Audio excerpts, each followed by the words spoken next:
अरे तुम्ही मतं दिली म्हणजे माझे मालक नाही झाला का सालगडी काय तुम्ही मतं दिली म्हणजे माझे मालक नाही झाला का सालगडी काय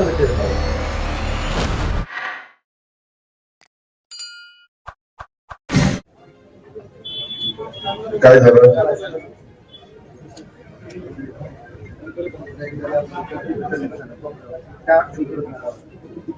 हे ते कुठं घ्यायचं तुम्ही काय त्याचा मालक झाला का हे आपण ठरवू. त्याच्यामध्ये ती बिल्डिंग झाल्यावर ते मध्येच येणार आहे. आमचा जो कॉम्प्लेक्स आहे ना काय रे मार्केट कमिटीचा कॉम्प्लेक्स आहे म्हणतात आमच्या कोपऱ्यावरचं मध्ये येत नाही ते मध्येच येत आहे ते सगळं आम्हाला काढावं लागेल. तुम्हाला पर्यायी जागा घेऊ ना संध्याकाळी आपल्या इथंच घेऊ. हा त्या गाड्यात आपण करार करू की आम्ही हे जागा द्यायला तयार पण त्या बदल्यात तुमचे नवे काय होते तिथं एक काळा आम्हाला सोयीच्या ठिकाणी द्यावा. त्या चेअरमनला विनंती करून त्या चेअरमनला द्यायला लावू. त्याच्यावर काळजी करू नका.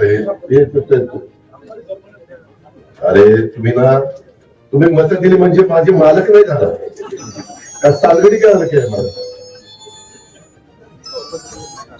आता आयुर्वेदिक कॉलेजचं काय नाव नाही आपण बऱ्हाणपूर सारखं करू ना.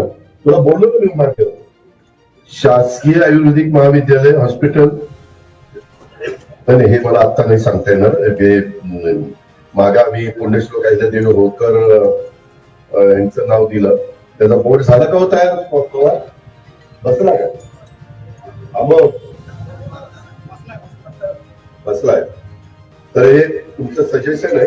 आपण म्हणजे नावाबद्दल कोणाचं काही दोन असायचं कारण असेल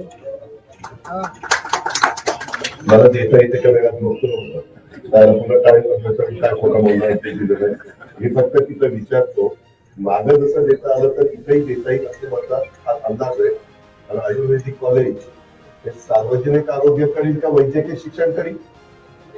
हा मग हसतमुशीर आपल्याच होते म्हणजे त्यांना विनंती करू आपल्या हातात नाही.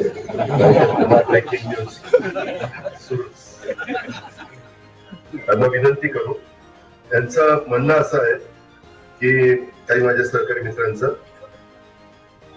श्री छत्रपती संभाजी महाराज शासकीय आयुर्वेदिक महाविद्यालय असं नाव त्याला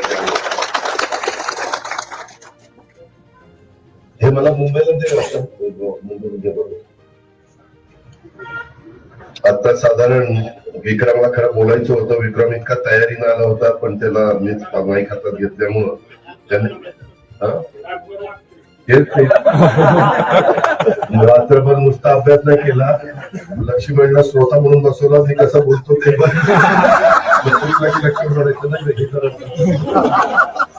जर तुम्ही अजूनही YouTube चॅनलला सबस्क्राईब केलं नसेल तर ते लगेच सबस्क्राईब करा.